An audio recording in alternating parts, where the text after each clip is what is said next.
जिद्दू कृष्णमूर्ति की किताब freedom from the known से अध्याय 4 भाग दूसरा। क्या आपने कभी गौर किया है कि जब आप किसी चीज़ का पूरी तरह से आपके पूरे दिल से सामना करते हैं, वहाँ पर बहुत कम स्मृति की ज़रूरत होती है। जब आप अपने पूरे दिल से चुनौती का जवाब नहीं देते हैं, तब घर्ष और टकराव होता है और यह भ्रम, खुशी और दर्द लाता है और संघर्ष स्मृति को जन्म देता है। उस स्मृति में हर समय अन्य यादें जुड़ती जाती हैं और यह यादें हैं जो प्रतिक्रिया करती है। कुछ भी जो स्मृति का परिणाम है पुराना है और इसीलिए कभी भी मुक्त नहीं है। विचार की स्वतंत्रता जैसी कोई चीज़ नहीं है। यह सरासर बकवास है। विचार कभी नया नहीं होता, क्योंकि विचार स्मृति, अनुभव और ज्ञान की प्रतिक्रिया है। सोच, क्योंकि यह पुराना है, हर चीज़ को पुराना बना देता है जिसे आपने एक पल के लिए ज़बरदस्त आनंद के साथ देखा हो या महसूस किया हो। पुराने से आप खुशी प्राप्त करते हैं, नए से कभी नहीं। नए में कोई समय नहीं होता। तो अगर आप सभी चीज़ों को देख सकते हैं बिना खुशी को लाए, एक चेहरे को, एक पक्षी, एक साड़ी का रंग, धूप में झिलमिलाती पानी की चादर की सुंदरता या कुछ भी जो खुशी देता है, अगर आप देख सकते हैं उस अनुभव को दोहराए बिना, तब कोई दर्द नहीं होगा, कोई भय नहीं होगा और इसीलिए ज़बरदस्त आनंद होगा। यह खुशी को दोहराने और बनाए रखने का संघर्ष है जो इसे दर्द में बदल देता है।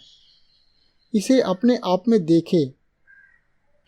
खुशी को दोहराने की इच्छा स्वयं दर्द लाती है, क्योंकि यह खुशी वैसे नहीं है जैसे कि कल थी।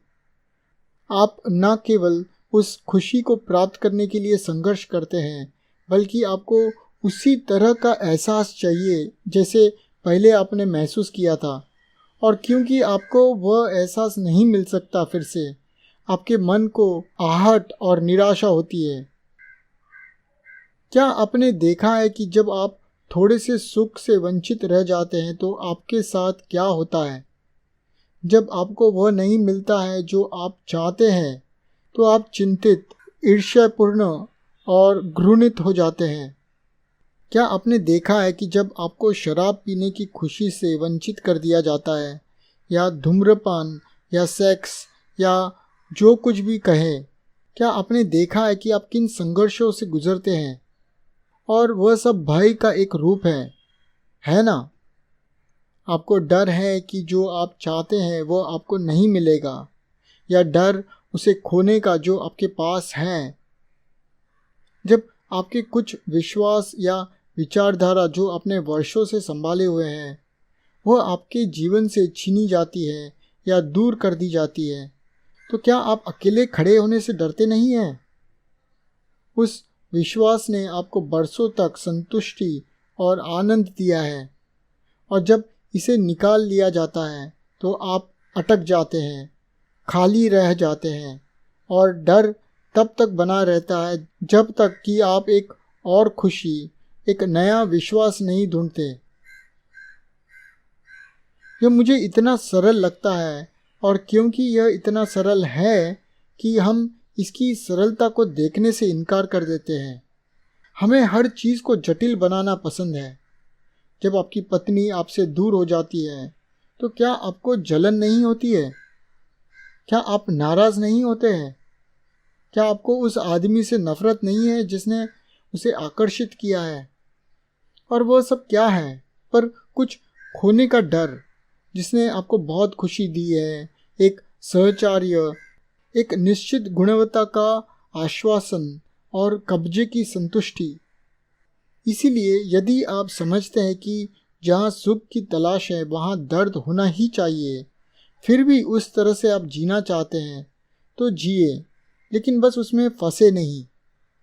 यदि आप खुशी को समाप्त करना चाहते हैं, हालांकि यह दर्द को समाप्त करने जैसा है, तो आपको खुशी की पूरी संरचना के लिए पूरी तरह से चौकस होना होगा। इसे भिक्षुओं और सन्यासियों की तरह नहीं काटे।